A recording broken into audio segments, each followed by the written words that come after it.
Hello, कैसे हो बच्चों? चलो बेटा, आज का जो टॉपिक है वो है स्प्रिंग फोर्स। तो अभी तो हम क्या फिजिक्स को रिलेट करना सीख गए ना? कहाँ किन से? जो हमारे आसपास जो भी हैपनिंग्स है, जो भी चीज़ें हम देखते हैं, उनमें हमें फिजिक्स दिखाई देने देने लग गई कि नहीं देने लगी अभी? हाँ बेटा, फिजिक्स देखनी है। जब हम फिजिक्स को रिलेट करते हैं, जो फिजिक्स के फिनोमिनाज हैं जो हम स्टडी करते हैं, उनको अगर हम अपने आसपास में जो भी चीज़ें दिखाई पड़ती है ना, उनसे अगर रिलेट करते हैं तो फिजिक्स बिल्कुल ईजी बन जाती है।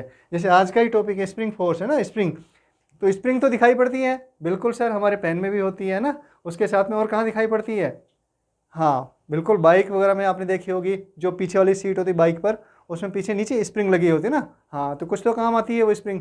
इसके साथ में अगर आपने देखा हो कार में भी, कार में, लेकिन अगर आपने नीचे नीचे की तरफ देखना पड़ेगा, कार में वैसे सिंपल दिखाई नहीं पड़ती, तो उसमें भी स्प्रिंग लगी होती है ना। आपके स्विंग्स जो होते हैं उसमें भी स्प्रिंग लगी होती है। आपके जो स्प्रिंग बैलेंस है, कभी देखा है स्प्रिंग बैलेंस से जो वेट वेट मेजर करते हैं? हाँ, उसमें भी स्प्रिंग लगी होती है। तो स्प्रिंग हमारी बहुत सारे काम, मतलब बहुत सारे जो इक्विपमेंट्स हैं उनमें काम आती है। आपके इंडस्ट्रीज़ में शॉक एब्जॉर्बर के काम में आती है, व्हीकल्स में काम में आती है। तो स्प्रिंग एक बहुत कॉमन सी कह सकते हैं कि एक कॉमन सा टूल है ना। हाँ, जिसको हम काम में लेते हैं। अच्छा, स्प्रिंग फोर्स में एक चीज़ और भी है। स्प्रिंग स्प्रिंग हमें लाइफ के बारे में भी सिखाती है। आप कहेंगे सर कैसे बातें कर रहे हो, लाइफ के बारे में कैसे सिखाएगी? हाँ बिल्कुल, लाइफ का जो नज़रिया हमारा है, जीने का जो नज़रिया है हमारा, उसको भी इम्प्रूव करने में हमारी भी हेल्प करती है, उसको भी अपना पॉजिटिव बनाती है स्प्रिंग, है ना। स्प्रिंग से सर कैसी बातें कर रहे हो, स्प्रिंग कैसे पॉजिटिव बनाएगी? देखो, हाँ समझते हैं इसको बात को। मैं सिंपल क्या कहना चाह रहा हूँ, देखो स्प्रिंग जो होती है हमारी क्या काम करती है? स्प्रिंग एनर्जी स्टोर करती है। क्या करती है? एनर्जी स्टोर करती है ना। तो ऐसे ही ये हमें सिखाती है कि भाई जो पॉजिटिव एनर्जी है वो अपने अंदर स्टोर करके रखो। किसके लिए? तब आप पर नेगेटिव चीज़ें जो मिले आपको ना, जब कोई आपको कंप्रेस करे, जैसे स्प्रिंग को कंप्रेस करता है तो क्या करती है? आपका वापस पुश बैक करती है, राइट। तो आपको जब कोई कंप्रेस करना चाहे, मतलब आपके लाइफ में जब कुछ नेगेटिव चीज़ें हों, तो उस टाइम पर आप उनको पुश बैक कर सको। किससे? आपके पास में जो एनर्जी स्टोर है उससे, है ना। हाँ, थोड़ा रिलेट कर सकते हैं चीज़ों को हम, उससे आसानी होती है समझने में ना। ऐसे ही स्प्रिंग का जो एक और हम कहेंगे इसकी प्रॉपर्टी होती है, वो क्या होती है कि स्प्रिंग बहुत सारे व्हीकल्स में शॉक एब्जॉर्बर का काम करती है।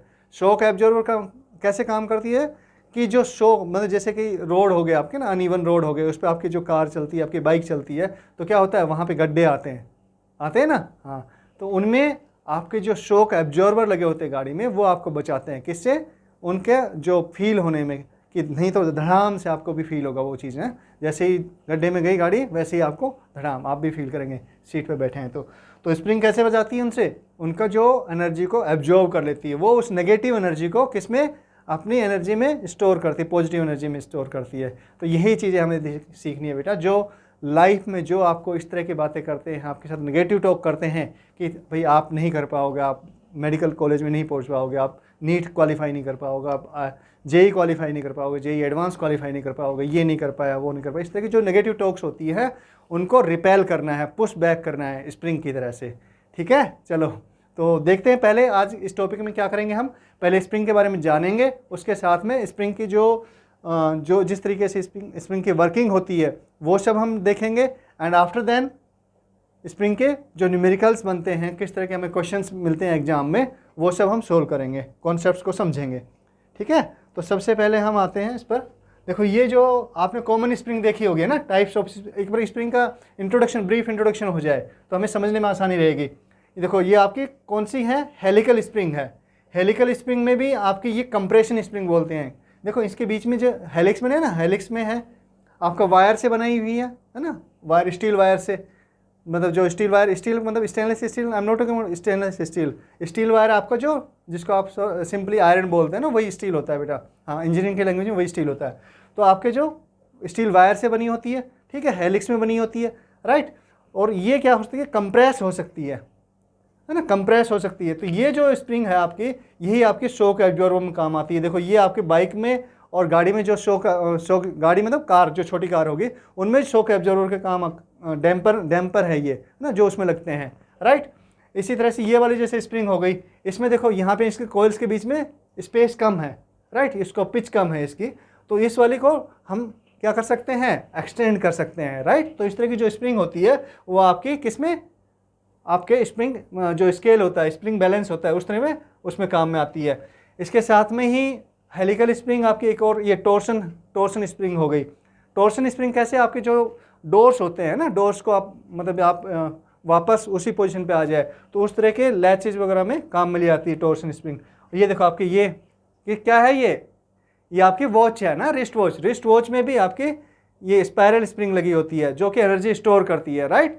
मतलब हर तरह की जो स्प्रिंग होती है वो एनर्जी तो स्टोर करती है, जो हम डिस्कस कर चुके हैं पहले ही, राइट। तो ये जो है हमारे पास में, जैसे हैवी व्हीकल्स हो गए, तो हैवी व्हीकल्स में आपकी लीफ स्प्रिंग, इस तरह की स्प्रिंग जो होती है वो काम में आती है। आपने देखे ना ये कभी, ये वाली, ये देखो ये ट्रक का जो व्यू जाता है, मतलब बड़ी गाड़ी जो ट्रक हो गए, बस हो गए, उसके टायर के नीचे, एक्सल के नीचे लगी होती है इस तरह की स्प्रिंग, ये इस तरह की ये स्प्रिंग होती है। इसका काम भी क्या है, वही शॉक एब्जॉर्बर का है, राइट। इसके साथ में जो इंडस्ट्रीज़ में, बड़ी बड़ी कंपनीज में जो हैवी शॉक को एब्जॉर्व करने का काम करते हैं, वो आपकी करती है ये डिस्क स्प्रिंग।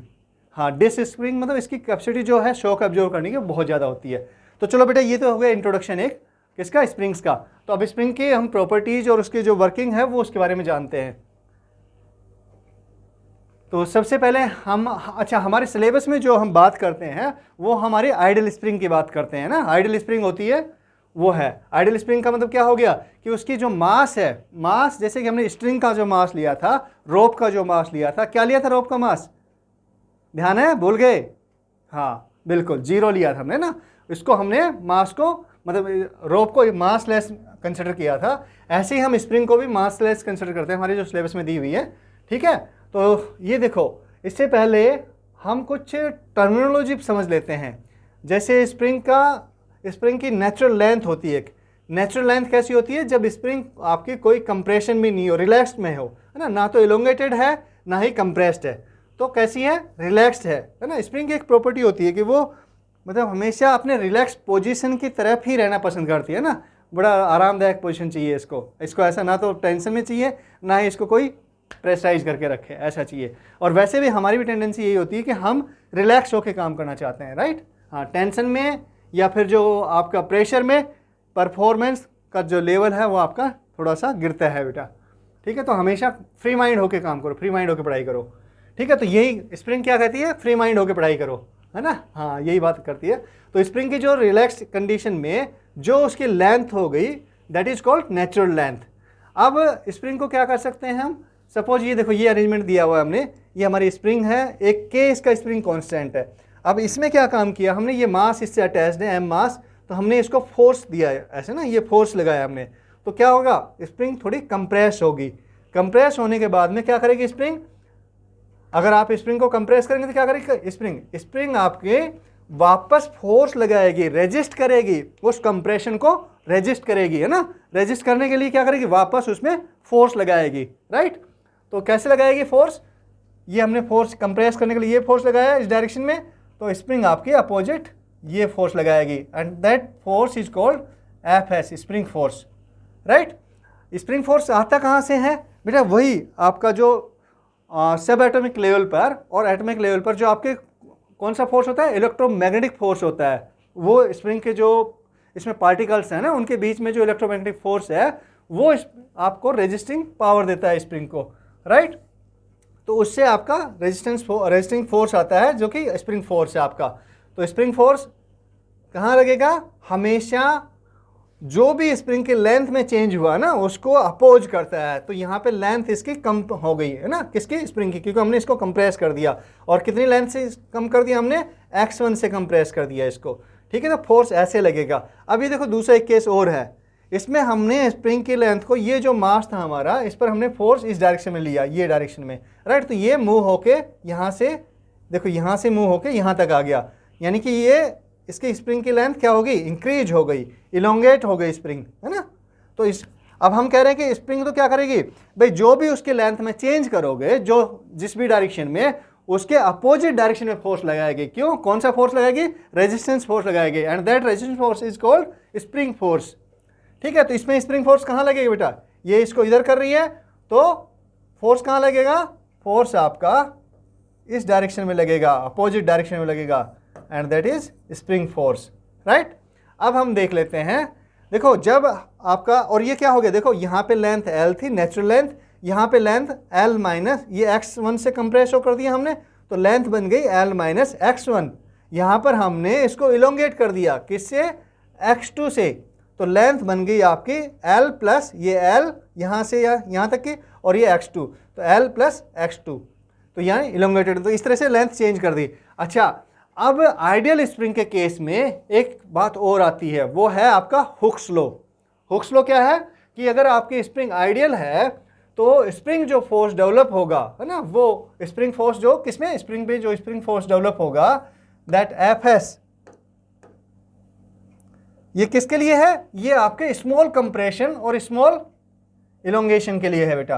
तो अगर मान लो ये स्प्रिंग फोर्स क्या होगा, स्प्रिंग फोर्स डेवलप होगा, वो किसके प्रोपोर्शनल में होगा, वो आपके कंप्रेशन, स्मॉल कंप्रेशन या फिर स्मॉल इलोंगेशन जो भी कुछ हुआ है उसके प्रोपोर्शनल होगा, राइट। तो यहाँ पे हम मान लेते हैं क्या है, x, और इसको प्रोपोर्शनलिटी साइन को हटाने के लिए एक ये कांस्टेंट लिया जाता है, दैट इज कॉल्ड क्या, स्प्रिंग कांस्टेंट।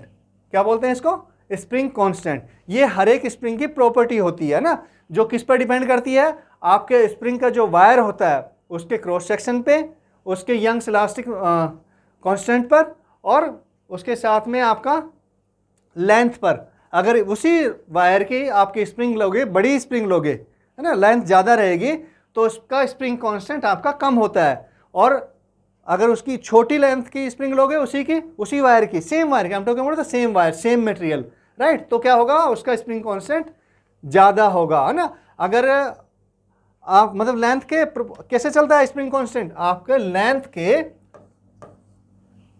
ओके चेंज कर लेते हैं इसको ना, हाँ, spring constant K is proportional to 1/L। कैसे, मतलब L के इन्वर्सली प्रोपोर्शन में होता है K की वैल्यू। कैसे देखो, बिकॉज K की जो वैल्यू होती है वो होती है आपकी E A0/L। तो E आपका क्या है, आपका यंग्स मॉडुलस है ना, हाँ, और A आपका वायर का क्रॉस सेक्शन है, और L आपकी लेंथ है। सो यहाँ से क्या आ गया, K is proportional to 1/L। क्यों, क्योंकि E भी कांस्टेंट है और A भी कांस्टेंट है, तो वेरी क्या कर रहा है, हमारा स्प्रिंग की लेंथ को वेरी कर रही है। तो K की वैल्यू आपकी स्प्रिंग की लेंथ पर भी डिपेंड करती है। वैसे भी अगर आप देखोगे, देखो सोचो एक बार, एक तो हमने छोटी स्प्रिंग ली है ना, उस स्प्रिंग को, और एक हमने उसी साइज की, मतलब उसी साइज की स्प्रिंग बड़ी ली, तो क्या होगा, हम बड़ी वाले को आसानी से खींच सकते हैं, बड़ी वाले को कंप्रेस भी ज़्यादा कर सकते हैं ना, कम फोर्स में। लेकिन छोटी वाले के साथ में ये चीज़ नहीं हो पाएगी, उसमें ज़्यादा फोर्स लगाना पड़ेगा कंप्रेस करने के लिए। अगर आपको समझ में ऐसा लगता है कि हाँ ऐसा नहीं होता सर, तो एक बार आप ट्राई करके देखना, कोई स्प्रिंग लेना, उसके टुकड़े करके देखना, और फिर उसमें ट्राई करके देखना, ठीक है बेटा। हाँ, ये चीज़ होती है, आप पाओगे कि हाँ ऐसा होता है। तो अगर मान लो अब क्या कर रहे हैं हम, K की वैल्यू इस तरह से वेरी करती है, तो अगर एक काम करते हैं, सेम लेंथ की स्प्रिंग है, अगर हमने उसको कट कर दिया, क्या कर दिया, कट कर दिया, तो क्या होगा, हमारी K की वैल्यू चेंज हो जाएगी, है ना। कैसे, क्योंकि L की वैल्यू चेंज हो गई। देखो समझते हैं इसको, तो मतलब जैसे क्या होगा, देखो आपका जैसे ही L की वैल्यू चेंज हुई वैसे ही आपके K की वैल्यू भी चेंज हो जाएगी, ठीक है। चलो समझते हैं इसको, एक एग्जांपल लेते हैं। ये देखो हमारी ये एक स्प्रिंग है A और B, है ना, A B स्प्रिंग है जिसकी लेंथ है, नेचुरल लेंथ आपकी L है, क्या है, L है। अब हमने क्या काम किया कि इसको स्प्रिंग को L/3, मतलब इसको थ्री इक्वल पार्ट्स में डिवाइड कर दिया। ये भी L/3 का एक पीस कर दिया हमने, यहाँ से कट किया हमने, देखो कहाँ से, एक कट तो स्प्रिंग में यहाँ पर लगा दिया हमने, ये लगा दिया, एक कट हमने यहाँ पर लगा दिया, राइट। तो स्प्रिंग पे एक पीस ये हो गया L/3 लेंथ का, टोटल लेंथ L थी, उसका 1/3 L/3, 1/3 L/3, और थर्ड पीस ये वाला L/3। अब मुझे बताओ कि जो K है, अभी स्प्रिंग का K चेंज रहेगा कि सेम हो जाएगा, सेम रहेगा कि चेंज हो जाएगा, बिल्कुल चेंज हो जाएगा बेटा, बिल्कुल सही कह रहे हो। कैसे चेंज होगा कि नया K मान लेते हैं हम, इसका K डैश है, क्या है, K डैश। तो K डैश की वैल्यू कैसे चेंज करेगी, हमें पता है कि हमारा जो K है, K की वैल्यू कैसे वेरी करती है, 1/L, 1/L, राइट। ओके, यहाँ से इधर कर लेते हैं, सो के की वैल्यू है आपकी के इज प्रोपोर्शनल टू 1/L। तो इसमें इस केस में हमारे इस लेंथ स्प्रिंग के लिए क्या हो गया, के is 1/L, proportional to 1/L। इसके लिए क्या होगा, के डैश आपका होगा, के डैश इज, इसकी लेंथ कितनी है, L/3, सो 1/L/3 है ना, ये होगा। हाँ बिल्कुल सही कह रहे हो। तो ये हो जाएगा आपका के dash is proportional to 3/L। और अगर हम इन दोनों का रेशियो ले ले तो क्या होगा, देखो के डैश बाई के क्या आएगा, 3/L into 1/L, that is 3, and K dash is equal to 3 times of K. Wow, यानी क्या हुआ, आपके जो नया स्प्रिंग कांस्टेंट है वो 3 टाइम्स हो गया है, किसके, जो इनिशियल जो हमारे पास में ओरिजिनल स्प्रिंग थी तो उसके 3 टाइम्स हो गया है। इसका मतलब क्या हुआ, 3 टाइम्स के होने का मतलब क्या हुआ, इसका मतलब ये हुआ सिंपल बेटा कि जो फोर्स है अब हमें, क्योंकि के की वैल्यू इंक्रीज हो चुकी है, और फोर्स क्या होता है, के एक्स, अगर एक्स अमाउंट से उसको हमें इंक्रीज करना है, किसको, इलोंगेशन को, उसके इलोंगेशन को, एक्स उसकी जो लेंथ है अब उसको अगर एक्स से हमें क्या करना है, इंक्रीज करना है, तो हमें 3 टाइम्स फोर्स लगाना पड़ेगा, है ना। अगर एक तो हम इसको एक्स से इंक्रीज करना चाहें तो इसके लिए फोर्स सपोज एफ एस है, कितना है, देखो इसको और समझ लेते हैं थोड़ा सा। इसके लिए फोर्स आएगा हमारा, अगर एक्स से हम इंक्रीज करें इसकी लेंथ को तो क्या होगा, एफ एस कितना आएगा, इज इक्वल टू के एक्स, राइट।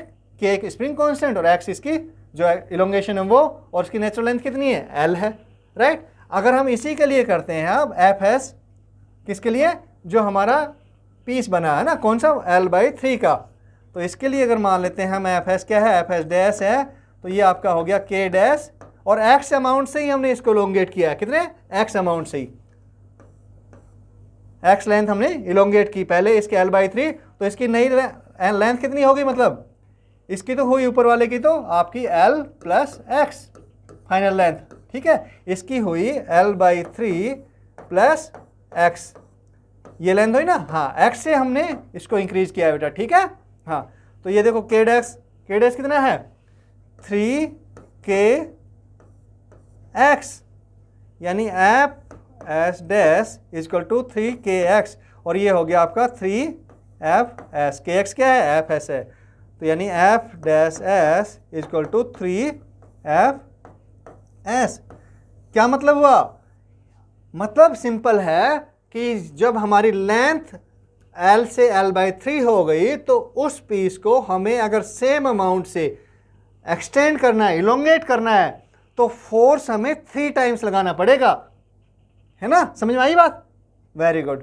तो इसका स्प्रिंग कांस्टेंट, मतलब स्प्रिंग कांस्टेंट का मतलब क्या हो गया, अगर सेम अमाउंट से हमें उसको इलोंगेट करना है स्प्रिंग को, तो वो उतने टाइम्स, मतलब के डैश टाइम है, के डैश टाइम ही फोर्स आपको लगाना पड़ेगा, उसके लिए के टाइम्स, और इसके लिए के टाइम ऑफ एक्स, और इसके लिए के डैश टाइम ऑफ एक्स, ठीक है, क्लियर है, वेरी गुड। कोई डाउट इसमें, अब तो क्लियर हो गया ना, वेरी गुड। चलो अब देखो इसका स्प्रिंग कांस्टेंट क्या आएगा, ये आएगा आपका 3k, इसका क्या आएगा, इसका भी सर 3k आएगा, और ये भी L/3 लेंथ की है तो 3k आ गया, राइट, वेरी गुड।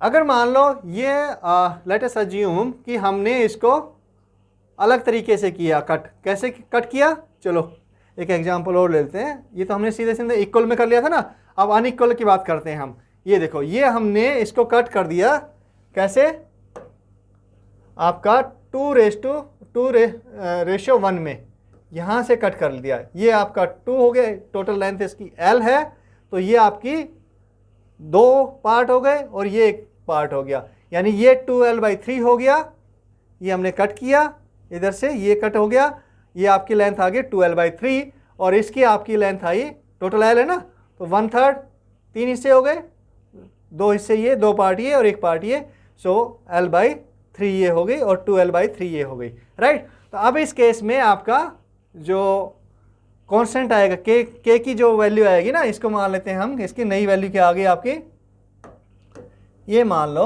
आपकी के डैश है ना, इसकी K1 डैश कर देते हैं, इसको K2 डैश कर देते हैं, राइट। तो क्योंकि दो उस टाइम पिछले लास्ट एग्जाम्पल में तो क्या था, हमारे पास में हमने स्प्रिंग को इक्वल लेंथ में कट किया था। अब यहाँ पे क्या किया है, यहाँ पे इक्वल में नहीं किया, तो यहाँ पर अब मुझे अच्छा एक चीज़ सोच बताओ कि जिसकी लेंथ ज़्यादा है इसका स्प्रिंग कांस्टेंट ज़्यादा आएगा या जिसकी लेंथ कम है उसका स्प्रिंग कांस्टेंट ज़्यादा आएगा? सोचो। हाँ, डिस्कस किया था ना अभी। बिल्कुल सही आंसर है क्या, आपके जिसके लेंथ कम है उसका स्प्रिंग कांस्टेंट ज़्यादा आएगा, क्योंकि हमारा जो स्प्रिंग कांस्टेंट है वो लेंथ के क्या है, इन्वर्सली प्रोपोर्शनल में है ना। हाँ, तो ऑब्वियसली इसका जो स्प्रिंग कांस्टेंट है के आएगा, उसकी वैल्यू ज़्यादा होगी और इसकी कम होगी। तो कैसे मेजर करेंगे बेटा इसको, उसी मेथड से, है ना। तो हमारा क्या हो रहा था, सिंपल इस मेथड में देखो, वापस चलो, इसमें ये हो रहा है कि हमारा जो इसका L/3 हो ना, तो डिनोमिनेटर आपका इसका जो लेंथ को जिस हिस्से में काटा है हमने, तो डिनोमिनेटर से आपका के को मल्टीप्लाई कर दिया इसके जो है ना, सीधा सिंपल। अगर हम इसकी ट्रिक सोचे तो सिंपल सीधा करने की कोशिश करें तो, और इसका न्यूमरेटर से इसको डिवाइड किया हमने, है ना। मतलब आपका 3 से तो मल्टीप्लाई कर दिया, और इसका न्यूमरेटर क्या है, न्यूमरेटर 1 है इसका, इससे आपको डिवाइड कर दिया, मतलब उल्टा कर दिया हमने, और इससे ओरिजिनल वाले को स्प्रिंग कांस्टेंट को हमने ये किया। तो ऐसे ही हम इसमें कर सकते हैं बेटा। क्या होगा, के डैश आपका ये होगा इसका डिनोमिनेटर, ये आपका डिनोमिनेटर हो गया, बाई न्यूमरेटर आपका न्यूमरेटर 2 इंटू ओरिजिनल के स्प्रिंग कांस्टेंट। इसका स्प्रिंग कांस्टेंट क्या था, सपोज के था, तो इसका क्या हो गया 3/2k। Very good. और ये सिमिलर फैशन में इसी तरीके से डिनोमिनेटर 3, न्यूमरेटर 1 है ना, हाँ यहाँ पे 2l था, यहाँ पे 1l है, तो 1 कर दिया हमने, इंटू के स्प्रिंग कांस्टेंट ओरिजिनल स्प्रिंग का।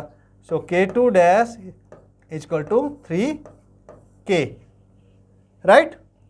के डैश ये जब देखो इसकी लेंथ ज़्यादा है तो इसका जो स्प्रिंग कांस्टेंट आया वो 3/2k आया, इसकी स्प्रिंग लेंथ कम होगी, सेम स्प्रिंग के टुकड़े किए हमने, है ना, तो इसका 3k हो गया, राइट, उसी रेशियो में हो जाएगा। तो रेशियो क्या आया बेटा, रेशियो वही आएगा आपका ना, उल्टा हो गया, ये इसका डबल हो गया 2:1, ऐसा हो गया ना। हाँ, वेरी गुड। अब देखो चलो इसी लॉजिक को यहाँ पर अप्लाई करते हैं। लेट अस अज्यूम कि जो इसका स्प्रिंग कांस्टेंट है वो आपका क्या है, k है, राइट, और इसकी ये लेंथ है PQ स्प्रिंग हमारे गिवन है। तो हमने क्या काम किया, इसको कट कर दिया, एक तो मिड में कट कर दिया, यहाँ पर कट किया, येलो से दिख रहा है, चलो येलो से कट कर देते हैं इसको, ओके, येलो यहाँ से कट किया। फिर हमने क्या किया, यहाँ से अब L/2 बच गई, ये L/2 हो गई, L/2 का हाफ कर दिया वापस, तो ये L/4 आ गई ये वाली, और L/4 जो ये वाला पीस बच गया था इसका भी हमने हाफ कर दिया था, L/8 हो गई, राइट। तो अब बताओ स्प्रिंग कांस्टेंट क्या होगा, बिल्कुल सिंपल है कि नहीं है? हाँ बिल्कुल सिंपल है सर।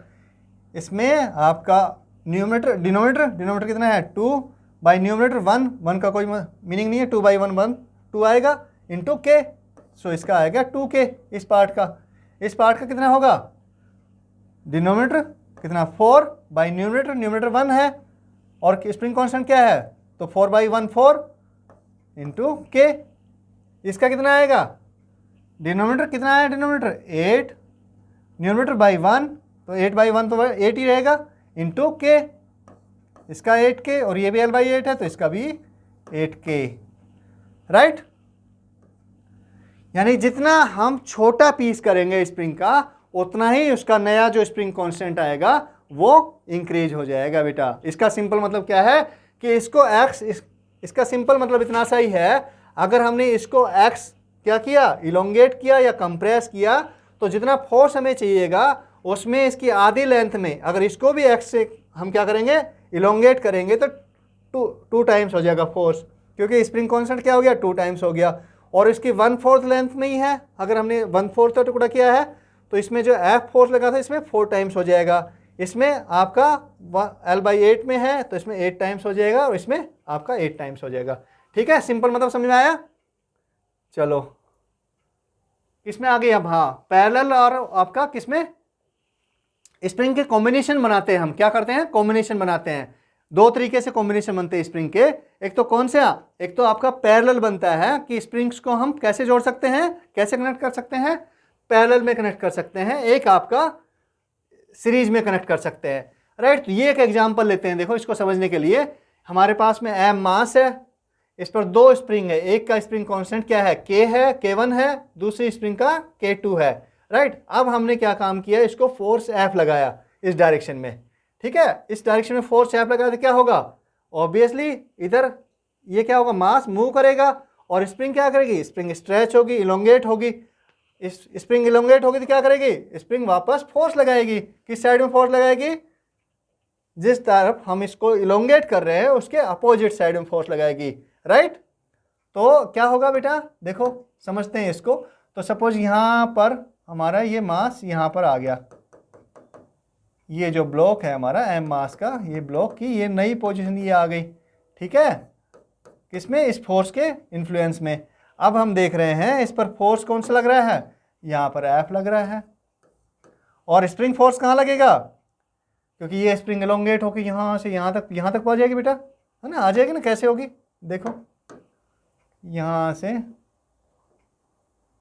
ऐसे ऐसे है ना, यहाँ पे आ गई, तो इस पर फोर्स ऐसे ये हो जाएगी, राइट। तो इस पर फोर्स कैसे लगेगा, फोर्स इसमें अपोजिट डायरेक्शन में लगेगा, कौन से डायरेक्शन में लगेगा, यहाँ पे लगेगा।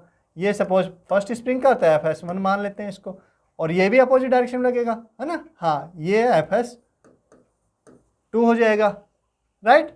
अब ये देख रहे हैं हम कि यहाँ से इलोंगेशन कितना हुआ है स्प्रिंग का, देखो यहाँ से मास यहाँ से यहाँ मूव कर गया, सपोज ये x है, तो ऑब्वियसली ये वाली जो स्प्रिंग है हमारी K1 जो स्प्रिंग है, K1 स्प्रिंग कांस्टेंट की कितनी एक्सटेंड हुई, कितनी इलोंगेट हुई, x से इलोंगेट हुई।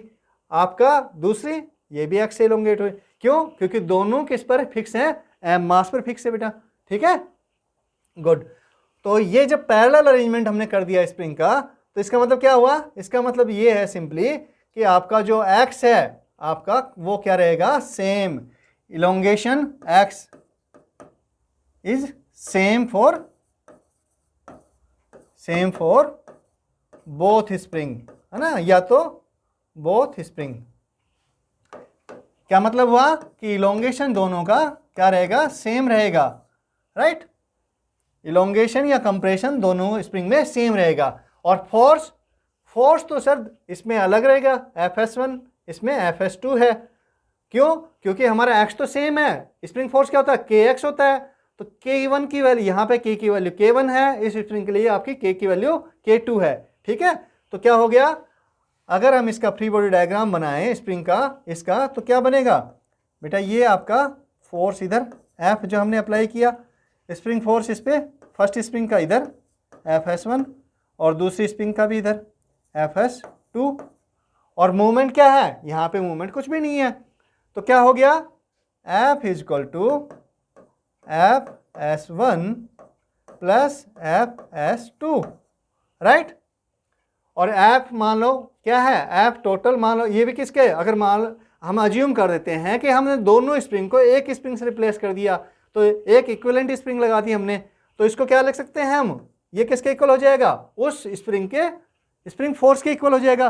तो हम क्या कर सकते हैं, उसको हमने x से ही क्या किया है, x से ही हमने इलोंगेट किया है, तो हम उसको लिख सकते हैं K इक्विवेलेंट इंटू x, और Fs1 कितना हो गया, K1x प्लस K2x, तो क्या हो गया, x तो कॉमन आ गया, कट गया x, तो आपका K equivalent is equal to K1 plus K2।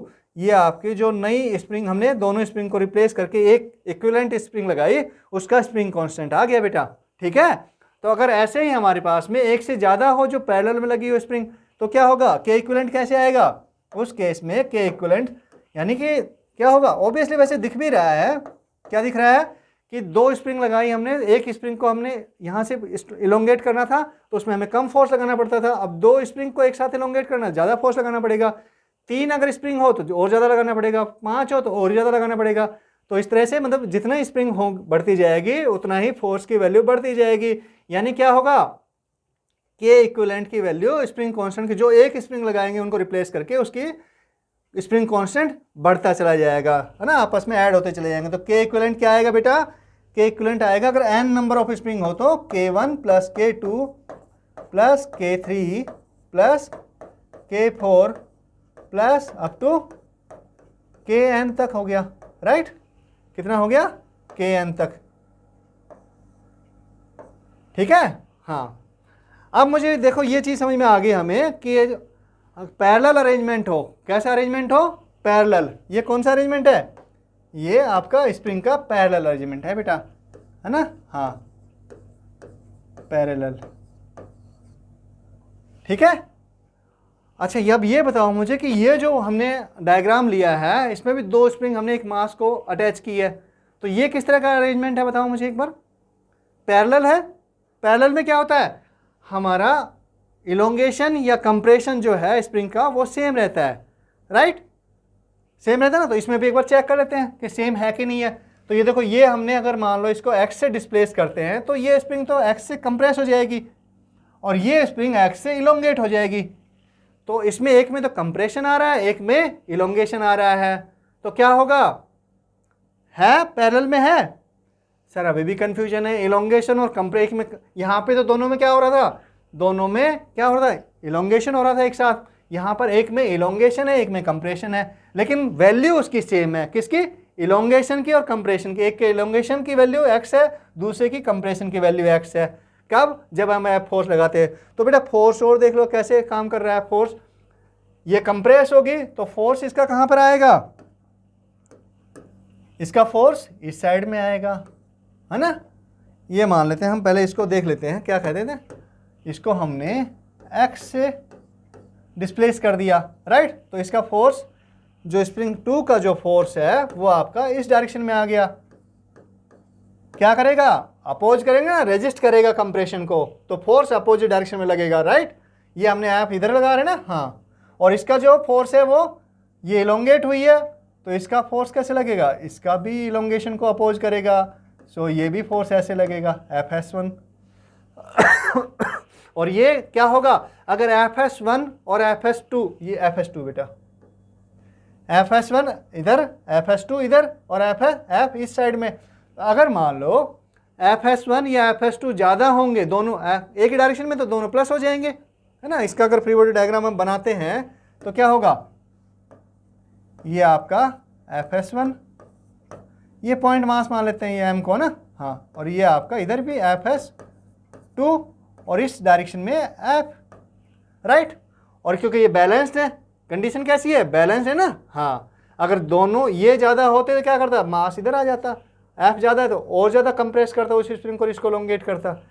तो क्या हो रहा है बेटा, अब देखो क्या हो गया, आपका x सेम है लेकिन Fs1 और Fs2 दोनों अलग अलग है। तो इक्वेशन क्या आई, F equal to Fs1 plus Fs2। यहाँ पे कौन सी इक्वेशन आ रही है, ये इक्वेशन आ रही है, यानी कि ये कैसे है, और x भी सेम है ना, एक कंप्रेशन में, एक कंप्रेशन में, एक इलोंगेशन में है, लेकिन x सेम है दोनों का। तो ये कैसे हो गया अरेंजमेंट, ये भी पैरेलल अरेंजमेंट हो गया बेटा, ठीक है। कैसा हो गया, पैरेलल अरेंजमेंट है। मतलब वैसे भी अगर आप इसको ध्यान रखना हो तो दोनों स्प्रिंग का, दो स्प्रिंग दी हुई है, उनका एक एंड आपका मास से अटैच होगा। देखो इसका भी एक एंड मास से अटैच है, यहाँ पे दूसरा फिक्स है, इसका भी दूसरी स्प्रिंग का भी एक मास से अटैच है और यहाँ पे फिक्स है। यहाँ पे क्या हो रहा है, एक एंड फिक्स है, एक मास से अटैच है, एक एंड मास से अटैच है, एक एंड फिक्स है, ठीक है ना, दोनों स्प्रिंग में, हाँ। तो यानी सेम अरेंजमेंट है ये दोनों, तो ये पैरेलल में हो गई। अच्छा, अब ये काम करते हैं, ये हमने x इसको डिस्प्लेस कर दिया, या फिर इसको मान लेते हैं, इसको x डिस्प्लेस कर दिया हमने, है ना, x से डिस्प्लेस कर दिया ना। तो बेटा अब जैसे हमने यहाँ पर है, इस पोजीशन में है, तो उस पोजीशन से हमने क्या काम किया कि हमारी जो फोर्स है, क्या फोर्स है, कौन सी फोर्स है, F, इसको हमने क्या कर दिया, इसको हमने हटा दिया, इसको कैंसिल कर दिया। तो उस इंस्टेंट पर इस मास का एक्सेलरेशन क्या होगा, कौन से डायरेक्शन में होगा एक्सेलरेशन, मतलब इंस्टेंटेनियस एक्सेलरेशन पूछा है इसमें। कैसा पूछा है, क्वेश्चन क्या बन रहा है कि इंस्टेंटेनियस एक्सेलरेशन क्या होगा आपका, किस कंडीशन में, जब हमने ये फोर्स को रिमूव कर दिया। तो क्या होगा बताओ मुझे, यहां पर F0 कर दिया, मतलब बेटा क्या कर दिया, एफ को 0 कर दिया। तो नेट फोर्स किस डायरेक्शन में बन गया, नेट फोर्स तो आपका इस डायरेक्शन में रह गया, कितना, F(S1) प्लस F(S2), और ये किसके इक्वल होना चाहिए, क्योंकि यहाँ से फोर्स हट गया, तो उस इंस्टेंट पर, है ना, जब फोर्स हमने इसको हटाया, रिमूव किया है, तो नेट फोर्स इस डायरेक्शन में हो गया, तो ये किसके इक्वल होना चाहिए sir, as per the second law of Newton net force किसके इक्वल होता है, ma के। Very good. तो ये आपका मास, किसका मास, ये मास इनटू इसका एक्सलेशन, इंस्टेंटेनियस एक्सलेशन। ये क्या पूछा है, इंस्टेंटेनियस एक्सलेशन पूछा है बेटा इसमें, है ना। हाँ, तो ये क्या हो गया, F(S1) क्या हो गया, k1x plus k2x is equal to m a instantaneous, right. So a instantaneous आपका आ गया, ये x common, k1 plus k2 इंटू x अपॉन m। मतलब जो आपका मास है, जैसे ही आप फोर्स हटाओगे तो वो इस एक्सलेशन से मूव करना शुरू कर देगा बेटा, उस मोमेंट पर। किस डायरेक्शन में, इस डायरेक्शन में। फोर्स इस डायरेक्शन में है ना, तो इस डायरेक्शन में मूव करना शुरू कर देगा, राइट। मतलब समझ में आया, कौन से डायरेक्शन में मूव करना शुरू कर देगा, आपका इस डायरेक्शन में मूव करना शुरू कर देगा ये। अगर ऐसे ही सेम इसी पे ये भी वही कंडीशन है, तो ये भी इस डायरेक्शन में, एफ हमने इस साइड में लगा, एफ हटाया, इस डायरेक्शन में, किस एक्सलेशन से, ये वाले एक्सलेशन से मूव करना शुरू कर देगा। ठीक है, इस तरह का क्वेश्चन आपसे पूछ सकते हैं। ओके, अब एक कॉम्बिनेशन और बच गया सीरीज का। देखो ये आपका सीरीज का कॉम्बिनेशन है, जब क्या हो रहा है, दोनों स्प्रिंग का, दो स्प्रिंग का एक एंड आपका क्या हो रहा है, ज्वाइंट हो रखा है ना, एक एंड दूसरे एंड से, एक इसका एक एंड और दूसरी स्प्रिंग का एक एंड, दोनों एंड ज्वाइंट हो रखे हैं। ठीक है, तो आपका कैसा बनता है ये अरेंजमेंट, सीरीज का अरेंजमेंट बनता है। अब ये हमने एफ फोर्स लगाया इस मास पर, तो क्या होगा भाई, कुछ ये चलेगा, कुछ ये स्प्रिंग एक्सटेंड होगी, इलोंगेट होगी, और कुछ ये स्प्रिंग इलोंगेट होगी। तो लेट अस अज्यूम कि ये आपकी किससे हो रही है, लेट अस अज्यूम कि ये हमारी x1 से इलोंगेट हो गई और ये हमारी x2 से इलोंगेट हो गई। तो फोर्स किस साइड में, जब इलोंगेट इधर हो रही है तो फोर्स इधर होगा, इसमें इलोंगेट इधर हो रही है तो फोर्स इधर होगा बेटा। अब ये तो नहीं हो सकता ना कि हमारा इसमें फोर्स ज़्यादा है और इसमें कम है ना, और मान लो उस टाइम पर क्या हो, मास हमारा बैलेंस कर रहा है ना। हाँ, ये कोई यहाँ पे नई पोजीशन आ गई सपोज मास की, ठीक है, और ये हमने कितना, ये एक्सटेंड x, ये कुछ एक्सटेंड हो गया ना। हाँ, तो लेकिन क्या हो गया, ये x मान लेते हैं इसको, तो ये क्या हो गया, लेकिन x ये तो अलग अलग होंगे, ये तो x2 हुआ है और ये x1 हुआ है, क्योंकि ये दोनों बीच में अटैच है बेटा। किस पर डिपेंड करेगी, स्ट्रेंथ पर डिपेंड करेगी, स्प्रिंग कांस्टेंट पर डिपेंड करेगी, कौन सी ज़्यादा होगी कौन सी कम होगी, राइट। तो मतलब इनमें क्या होगा, फोर्स सेम हो जाएगा। कैसे फोर्स सेम हो जाएगा, क्योंकि अगर मान लो ये स्ट्रिंग की तरह मान सकते हैं आप इसको ना, ये स्ट्रिंग एक 1 है, ये स्ट्रिंग आपकी सेकंड है, यानी रोप है, स्ट्रिंग मतलब रोप है ना। तो क्या होगा कि भाई इक्वल फोर्स होगा, पूरी स्ट्रिंग में हम क्या मानते हैं, दोनों जुड़ी हुई स्ट्रिंग है, तो दोनों में क्या मानते हैं, सेम फोर्स आएगा, है ना, स्ट्रिंग टेंशन सेम आती है, वही कहानी है यहाँ पर भी। तो यानी कि यहाँ पर मान लेते हैं ये, लेट अस अज्यूम इसमें फोर्स है आपका F(S1) और इसमें फोर्स है आपका F(S2). तो क्या हो गया, F(S1) is equal to F(S2) is equal to F, जब इक्विलिब्रियम कंडीशन है तो, है ना। और लेकिन x क्या हुआ, x तो आपका टोटल ये है डिस्प्लेसमेंट, इसका x1 है, कुछ ये चली और कुछ ये चली, है ना, मतलब इलोंगेट हुई। तो x क्या हो गया, x equal to x1 plus x2, ये कहानी हो रही है। हाँ, वेरी गुड। तो अब यहाँ पे हमें पता है बेटा, x को हम क्या कर सकते हैं, x इजक्वल टू क्या है, इक्विवेलेंट, जो हमने एक ही स्प्रिंग, दोनों के स्प्रिंग को हटा दिया और एक ही स्प्रिंग लगा दी मान लो, तो क्या हो गया, F(S) भाई क्या आएगा, K इक्विवेलेंट। कहाँ से आया, F(S) इजक्वल टू KX वाले फॉर्मूले से, हुक्स लॉ से ना। हाँ, x1 क्या आएगा, F(S) बाई, क्योंकि सेम रहेगा फोर्स तो, है ना। हाँ, बाई K1 प्लस F(S), चलो ऐसे कर सकते हैं, F(S1) F(S2) बाई K2, और F(S1) और F(S2) क्या है, इक्वल है।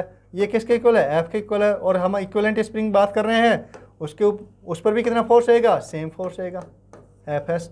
तो क्या हो गया, 1/k equivalent is equal to 1/k1 plus 1/k2, right. क्या आ गया के इक्विवेलेंट आपका, ये फॉर्मूला बन गया बेटा। अगर एन स्प्रिंग हो, एन नंबर ऑफ स्प्रिंग हो, तो आपका के इक्विवेलेंट क्या आएगा, 1/k equivalent is equal to 1/k1 plus 1/k2 plus plus plus up to 1/kn। ये फॉर्मूला आपका काम करेगा उस केस में, राइट। मतलब क्या हो गया भाई, इक्विवेलेंट जो के आ गया वो तो आपका कम होता चला गया। क्यों कम होता चला गया, मतलब कम फोर्स चाहिए उसको एक्स अमाउंट से ही क्या करने के लिए, इलोंगेट करने के लिए, है ना। हाँ, तो क्या होगा कि आपका के की वैल्यू कम होगी। बिल्कुल सही बात है, क्यों नहीं होगी कम, क्योंकि लंबाई बढ़ गई है, लेंथ बढ़ गई है ना। उस इक्विवेलेंट जो स्प्रिंग रहेगी उसकी लेंथ इंक्रीज हो गई है बेटा, ठीक है। तो आपको ये क्लियर है, अब समझ में आ गया, कोई डाउट इसमें। अगर फिर भी कोई डाउट रहता है, किसी तरह का रहता है, तो आप कमेंट करके पूछ सकते हो, कमेंट करके पूछ सकते हो, हम आपको रिप्लाई करेंगे बेटा, ठीक है। चलिए ओके, अगर आपको समझ में आ रहा है, अच्छा आ रहा है, तो लाइक भी करिएगा और शेयर भी कीजिएगा। चलिए फिर मिलते हैं नेक्स्ट क्लास में। नेक्स्ट क्लास में हम इसकी प्रॉब्लम को डिस्कस करेंगे, कौन सी स्प्रिंग पर किस तरह की प्रॉब्लम्स बनती है, किसके लिए, नीट के लिए, जेई के लिए और इवन जेई एडवांस के लिए, ठीक है। तीनों हम डिस्कस करेंगे बेटा। तब तक के लिए चलिए प्रैक्टिस करते रहिए। Wish you all the best.